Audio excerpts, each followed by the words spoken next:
Robbie Reyes, Ghost Rider, is strong enough to send Starbrand flying, making a large crater upon landing, a powerhouse tier Starbrand type character. These giant frog people are no joke, and they're getting handled by Robbie Reyes, Ghost Rider. Minions get murked, crumbles guns in your hand, and get slung to the car. Holds back a punch from a celestial godlike strength. He has no problem blitzing through doors, or sends several men flying with blitzes or charges. Tears the top of a giant monster's head off, using chains and all that good stuff that he's equipped with. Judo throws this bug, swings around this large steel I-beam. He's even scuffled with Johnny Blaze, Ghost Rider, the man, the myth, the legend. Alongside the buffed up She-Hulk, they fought some giant bugs off screen together. Stomps this Hulkish type character, aka Mr. Hyde, in the head, cratering the ground with his striking power. Fodder, guys, don't even try it. One could say Robbie Reyes is different from your typical Ghost Rider because usually they have to make a deal with the devil. As a result, they are bound to a spirit of vengeance. But when it comes to Robbie Reyes' case, this isn't the case. This Ghost Rider competed in illegal street racing in Hill Rock Heights, California. The race was busted up by the cop. Robbie found himself chased down. He gave up, expecting to be arrested, but was instead gunned down by mercenaries that were actually responsible for the bust. You can't freaking trust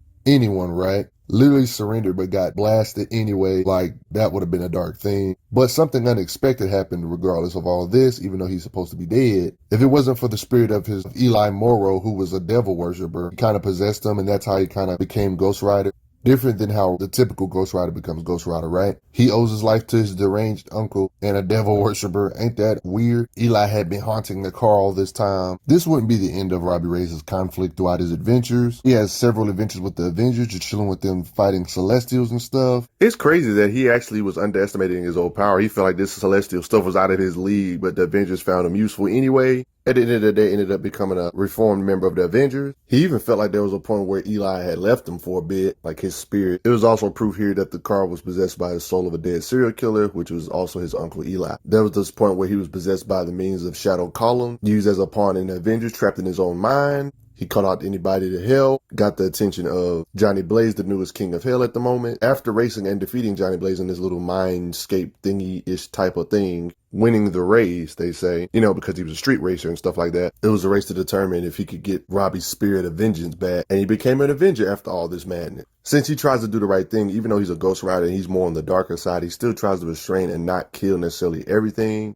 He just wants to ignore this overwhelming need for murder. Eli be tempting him at the times when he was being possessed by him and stuff. Ended up making a deal to say he would kill the truly wicked and no other ones, just to feel the itch for slicing and dicing. Just like other Ghost Riders, he has a long assortment of weapons, one of them being chains. He seems to be able to make them extend in size, make them grow longer, strong enough to hold a clone down that had Cho Hulk's DNA, basically saying his chains can wrap up Gamma family members, Hulkish type characters. He has no problem slamming folks with his chains, can yank folks to safety with chains, tears the zombies to pieces with chains by spinning with speed. That's Enchantress right there. Slices off Deadpool's arm. He can kind of like drag you under, like metaphorically and literally, like pull you under the ground. Destroys a gun by shooting a chain through it. He has no problems carving the back end of a car off. Like, look at all that being sliced. He spins his chains fast enough to literally be a shield. He basically slugged it out with Savage She-Hulk, a buffed up She-Hulk stronger than ever before, using blast power, hellfire type stuff classic Ghost Riders do. But she does end up breaking out of it though. But the strength is a Hulk character's strong suit. It depends on how he wants it to be. His chains can even have hooks at the end. Tears off a Celestial's arm, just like the feat of him stopping the punch earlier I showed you. He's one of those Hell Lord type characters. He kind of like disappeared in the shadows and just appeared in his car via teleportation. He literally teleports to the opponent by driving him through a portal.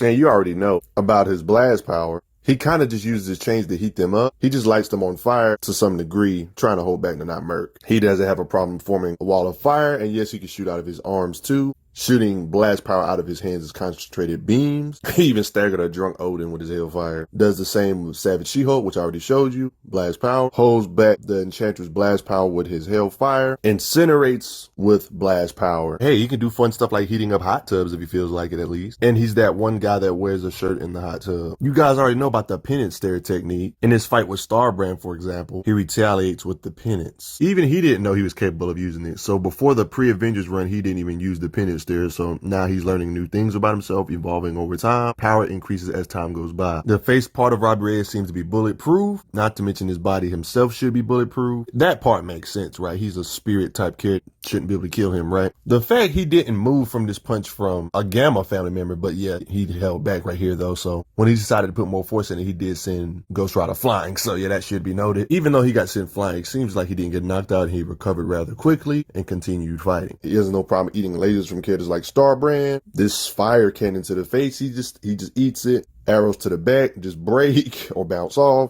He doesn't seem to need to breathe, and also his flames don't seem to extinguish just because you're in water. Ain't that epic? Technically, his flames don't even distinguish even in vacuum. He states, "I'm breathing in space." Literally driving underwater with the Avengers. I mean, he's been stabbed in the gut by Red Widow, just walking around moments later. The same day he goes home totally good, despite being completely stabbed in the gut. We ain't just gonna ignore that he did get blasted by Odin and he was not knocked out or nothing. In Odin's defense, he was drunk, but he still was trying to murk him though. They eventually stopped fighting the check. Impressive taking blasts from him, wouldn't you say? Took a blast from the Silver Surfer. He even retaliated by taking his surfboard, consistently battling these Silver Surfer tears, kind of showing his tear. Heck, he took a blast from Odin, now Silver Surfer. You already know. Definitely black hole ranges, at least based on these type of showings. Naturally, he's fast enough to knock missiles out of the air, reaction time. He has no problem from sidestepping, dodging attacks. Like many Ghost Riders, he's able to transform any vehicle he decides to into a Ghost Rider-esque type thing. He does it with a freaking tractor. Tony Stark's speedboats make them flaming boats. Takes Silver Surfer's board and flames it up, rides it into space and everything. Takes control of the custom-built Avengers ship. But when it comes to his main ride, the Hell Charger, like basically the car you see him in most of the time, Baldur's flesh burns just from driving this Hell Charger, the Ghost Rider car. When Robbie gets mad, his car explodes with heat, causing the other cars to heat up or explode from the heat radiating from it. I mean, think about it. It often leaves a large trail of fire in its wake. He got swallowed by a sea monster. He was able to produce so much heat, the sea monster said, "Nah, I'm spitting you out." He can get in his car without opening the door, kind of like making his car intangible. It probably have something to do with him being linked to the car. Like how he can reach through the roof without literally opening the roof up. Like how the car comes to him and phases through his body. Or he can just like melt or raise through the roof of his car when he feels like it, like liquidy. And consistently phasing the car through solid objects. Isn't that epic to see? Freaking Gwenpool. He even ran over Namor with his car. Rams a hole with his car of a dead Celestial. The car launched a boulder at Cho Hulk. Even if the car roof is tore up, it seems like it can literally repair itself. There was this one time he literally tried to destroy the Hell Charger, and before he can make it home by bus, the car was there sitting in the parking lot fully repaired. Duh, the car's bulletproof. It can even regenerate from Captain Marvel's punches. It even withstood a blast from the Silver freaking Surfer. But when it comes to raw speed, the car is fast, but it's not necessarily as fast as the Silver Surfer when it comes to raw speed. The car itself can shoot chains out to restrain opponents. Ain't that epic? It can even heal Robbie for him by plunging wires into him. That's useful. Its trunk is a gateway to hell. Messing with the car automatically alerts Robbie when somebody's messing with it. The Hell Charger contains living organisms like egg sac. When possessed by Eli has eaten souls of powerful angels. Comics are a big fan of temporary power-ups. Robbie Reyes is no slouch when it comes to this, or different states of mind, one can say. Yeah, he wasn't possessed by a spirit of vengeance, but he was just possessed by a devil worshiper spirit instead, which is why he got these powers instead. That's why a lot of these feats are either Eli or Robbie Reyes. You know what I mean? They're kind of fighting for control, stuff like that. Eli usually takes over when he loses his temper, or when Robbie Reyes simply gets knocked out. Seems to be better and more powerful in this state. Rage mode is one of his really many buffs. Seems to be stronger than ever before in this rage-ish state. Character progression throughout the years, they even state he leveled up. When their spiritual bond between Eli and Robbie was strengthened, they became more mighty. It's kind of like one could say his Worldbreaker state, but it's like similar to Worldbreaker Hulk in comics. It seems like the writers have forgot about him, like these different anger states, you know, because they don't really care about like transformations and stuff. And, you know, that's one of the issues in comics. Not to mention there's no exact statement or a number on how much stronger he is in this raged up state. All we know is that he releases hellfire blast from his mouth, like normal, kinda. And the fact that it burned through all of his opponents' defenses. This is more impressive than you think because this little purple-ish creature absorbed other beings' DNA and combined it with his own. Cho pretty much explained that he overloaded it, and the fact that it can take DNA from any living organism and replicate it is impressive, yet that didn't stop Ghost Rider from doing this to making it go small mode, overloading it. And that's just one of the many buffs. Then he had this buff, One can call this Celestial Ghost Rider or Celestial Rider or whatever. Dead Celestials literally appeared pouring down. He got a pep talk because he didn't think he was in his league. Robbie literally crawled into the corpse of a dead Celestial and literally possessed it and took control of it, kind of like a vehicle, like he does vehicles, piloting a Celestial. Epic. They even say so much power at his fingertips, it's not just the Celestial, this is me. Just exactly how strong am I? He's like realizing his full potential, full power, the Ghost Rider. In this state, he was helpful in fighting off other Celestials thanks to him being powered up like this, blasting a Celestial with Hellfire, punching a Celestial in the face, holding a Celestial back with the help of Iron Man, and look how massive he is. He even got headbutted by Celestial. It shattered every window in the nearby vicinity, stayed it there. These same Celestials took attacks from head-on from Thor, full powered repulsor blast from Iron Man, punches from other Celestials they ate it. They didn't do any meaningful damage. These same Celestials that Ghost Rider's fighting with the Avengers. Heck, these Celestials were all warped into the sun, right?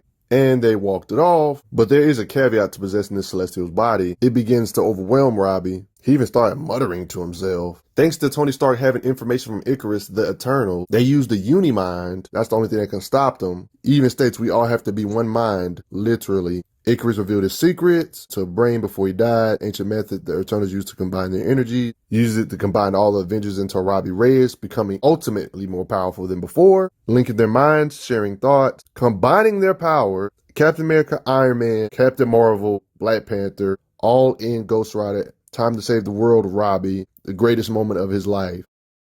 One can say this is probably Robbie Reyes' mightiest form. I mean, he's literally a fusion of all of this. In this new level of power, he sent all these Celestials flying. Robbie was able to open the door for the other weakened Celestials to take over and beat the snot out of them after all of that. But guys, I hate to say it, it's another one of those, say it with me, temporary power-up. Let me say it one more time. That was a temporary power-up, and Ghost Rider isn't always like this. You know how Marvel loves the temporary power-ups, and then they get back down to normal levels, right? But this isn't the last of his modes, though. You got this mode next. This mode brought into existence was because the Avengers were brought in to deal with the civil war between the vampire faction that led to a lot of collateral damage among the living. This hound invokes some type of Hellenish incantation to empower and control Robbie. This is the stuff I showed you earlier of how he was stuck in a highway going nowhere. It was kind of like a mindscape type thing. He was trapped in his own mind. He did get saved thanks to Blade. He got control of himself once more. However, in this possessed state, he seemed to be a match for God of Strength level characters like Thor himself, though. Thor even notes, how can he be this strong? Heck, the Hell Charger even contained Thor with chains while they were fighting him while they were possessed. Slugged it out with Captain Marvel some more. Blows his chest out, but he still regenerates thanks to Captain Marvel. Blasting him back.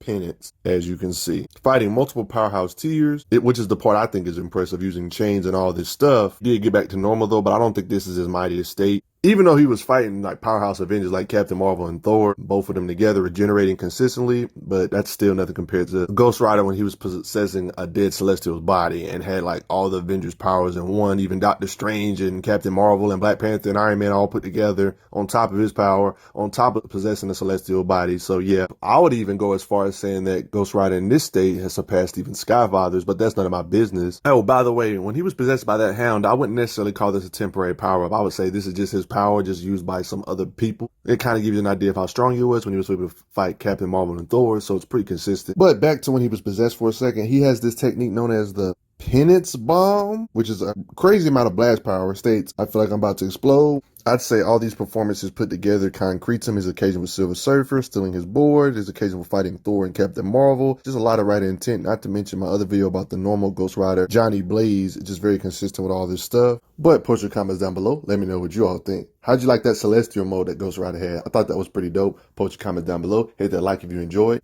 Thank you all for the donations to the channel. It really helps out a lot. I'll see you guys later though. Respect Robbie Reyes Ghost Rider, especially that blast power.